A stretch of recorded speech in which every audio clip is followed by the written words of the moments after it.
ಆಗಿ ಬಿಡೆ ಶರಣಾಗಿ ಬಿಡೆ ಗುರುದೇವ ಎನ್ನುತ್ತ ಶಿರಬಾಗಿ ಬಿಡೆ. ಆಗಿ ಬಿಡೆ ಶರಣಾಗಿ ಬಿಡೆ ಗುರುದೇವ ಎನ್ನುತ್ತ ಶಿರಬಾಗಿ ಬಿಡೆ. ಗುರುದೇವ ಎನ್ನುತ್ತ ಶಿರಬಾಗಿ ಬಿಡೆ.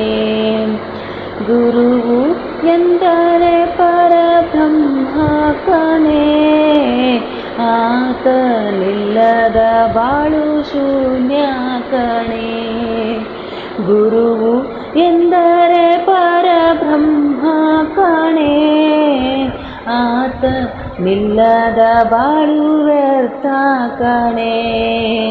ಭಕ್ತಿ ಎಂಬ